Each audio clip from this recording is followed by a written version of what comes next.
Hello दोस्तों, नमस्कार, सत श्री अकाल, राम राम, खम्मा घड़ी।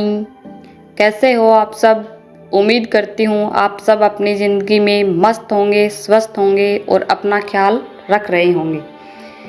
तो आज दोस्तों हम जानेंगे कि इस चकाचौंध भरी दुनिया में समय का सदुपयोग करना क्यों ज़रूरी है। आइए इस कहानी के माध्यम से समझने की कोशिश करते हैं।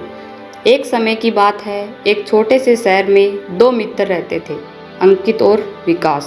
दोनों ने एक साथ अपनी पढ़ाई पूरी की और दोनों ही बहुत प्रतिभाशाली थे। उनकी दोस्ती इतनी गहरी थी कि लोग उन्हें अक्सर साथ में ही देखते थे। पढ़ाई पूरी होने के बाद दोनों को शहर की एक नामी कंपनी में नौकरी मिल गई। दोनों की तनख्वाह, काम करने के घंटे और पद सब कुछ बिल्कुल एक समान था, लेकिन उनके दृष्टिकोण में एक बहुत बड़ा अंतर था। अंकित का मानना था कि समय आएगा तो सब ठीक हो जाएगा, जबकि विकास का मानना था कि समय का सही इस्तेमाल ही सब कुछ ठीक करेगा। नौकरी लगने के कुछ ही महीनों बाद अंकित की आदतों में बदलाव आने लगा। उसे लगने लगा कि अब तो करियर सेट हो गया है, अब थोड़ा आराम करना चाहिए। वह सुबह ऑफिस देरी से पहुंचता और अक्सर घड़ी की तरफ देखता रहता कि कब शाम के 6 बजेंगे और कब वह घर जाएगा। ऑफिस में जब भी कोई नया प्रोजेक्ट आता, अंकित उसे यह कहकर टाल देता कि अभी तो बहुत समय है, इसे बाद में कर लेंगे। वह अपना कीमती वक्त गपशप करने, सोशल मीडिया स्क्रॉल करने और मोबाइल गेम खेलने में बिता देता। घर जाने के बाद भी वह यही करता, देर रात तक फिल्में देखना और सुबह थकान के साथ उठना। वहीं विकास ने अपने समय को एक पूंजी की तरह देखा। वह ऑफिस के समय 15 मिनट पहले पहुंचता और अपने पूरे दिन की योजना बनाता।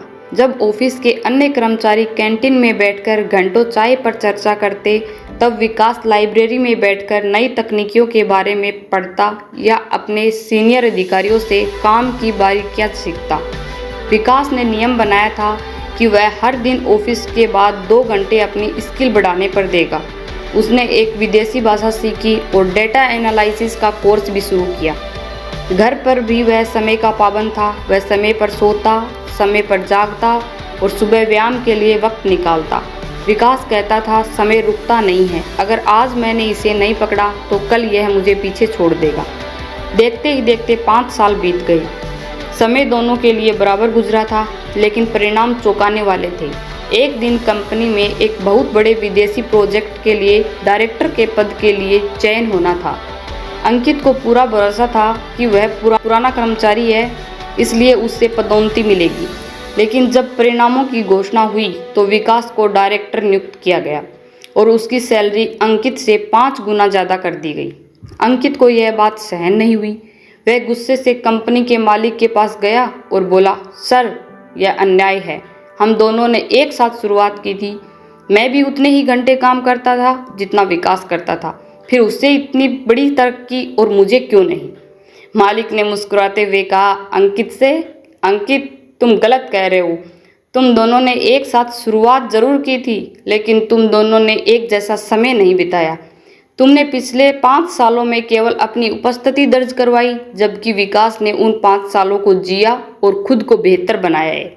समय इंसान को सफल नहीं बनाता, बल्कि समय के अंदर आप जो काम करते हैं वह आपको सफल बनाता है। तुमने समय को काटा है और विकास ने समय को बुना है। अंकित को अपनी गलती का एहसास हुआ। उसे समझ आया कि वह जिस सही समय का इंतजार कर रहा था वह कभी आने वाला ही नहीं था, क्योंकि सही समय खुद लाना पड़ता है। समय हर किसी को बराबर अवसर देता है, लेकिन सफलता केवल उसे मिलती है जो उन अवसरों को पहचानने के लिए खुद को तैयार रखता है। विकास की सफलता का राज उसकी मेहनत नहीं, बल्कि उसका समय प्रबंधन था। हम सोचते हैं कि ये काम कल कर लेंगे, कल कभी नहीं आता। जो करना है उसे आज और अभी करना है, सफलता की पहली सीढ़ी है। यदि आप समय को बर्बाद करेंगे तो समय आपको बर्बाद कर देगा, लेकिन यदि आप समय का सम्मान करेंगे तो समय आपका सम्मान करेगा। याद रखें, घड़ी की सुई सबके लिए एक जैसी चलती है, पर महान वही बनता है जो उस सुई के साथ तालमेल बिठाकर अपनी मंजिल की ओर बढ़ता है। ऐसी ही मोटिवेशनल वीडियो देखने के लिए हमारे वीडियो को लाइक और चैनल को सब्सक्राइब कीजिए। धन्यवाद।